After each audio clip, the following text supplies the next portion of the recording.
सांसद जी, आज बकरीद है, कुर्बानियों को लेकर के लगातार बयानबाजी सामने आई है। क्या कहेंगे आप कि अभी सांसद जो नजदीकी सांसद हैं वर्ग उनका बयान आया है, यदि किसी को कोई दिक्कत हो तो बता दीजिए। कुर्बानी को लेकर कह रहे हैं। देखिए, मुझे उनके बयान के बारे में जानकारी नहीं है, लेकिन ये तो एक मतलब जो परंपरागत तरीके से एक ये जो दस्तूर चला आ रहा है उसमें किसी को भी दखल देना नहीं चाहिए। जैसे चीजें होती आई हैं, जैसे त्योहार मनाते आए हैं, वैसे मनाने दिया जाए। संगीत सोम ने एक बयान दिया है, उन्होंने अखिलेश यादव को जो है मुगलों का आखिरी शासक बताया है। कह रहे हैं कि आखिरी शासक है मुगलों के, और राहुल गांधी को मेंटली डिस्टर्ब बताया है। देखिए, ये उनके खुद के जो दिमागी हालात हैं उसको अंदाजा लगाया जा सकता है कि एक एक्स चीफ मिनिस्टर को, एक होने वाले चीफ मिनिस्टर के बारे में वो इस तरह की बात कह रहे हैं। और वो एक, अगर राहुल गांधी जी के बारे में कह रहे हैं, राहुल गांधी जी पढ़े लिखे व्यक्ति हैं और इतनी बड़ी पार्टी को लीडर ऑफ अपोजिशन है, वो इस तरह की बात कहना बिल्कुल अनगरल है। ये बेमानी है चीजें।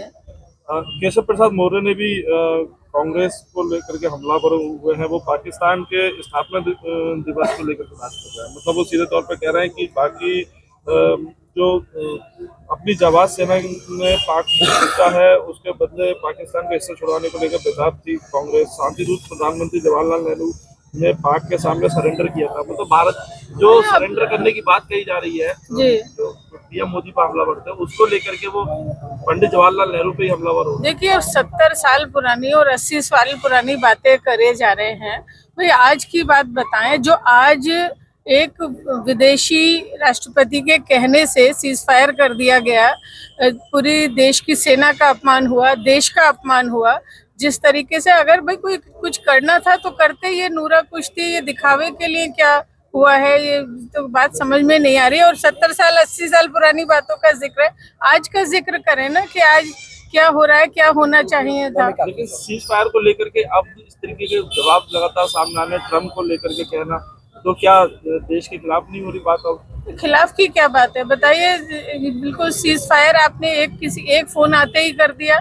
आपकी क्या विदेश नीति है? कौन कौन से देश आपके साथ थे ये बताएं भाई। आप कौन से देश आपके साथ इस वक्त खड़े थे, उनका खुलासा हो। बराबर विपक्ष मांग कर रहा है कि एक आपातकालीन सत्र बुलाया जाए, उसमें चर्चा हो। पूरा देश इस मामले में, सब पार्टी सब साथ हैं, लेकिन कुछ हो तो, कुछ करें तो।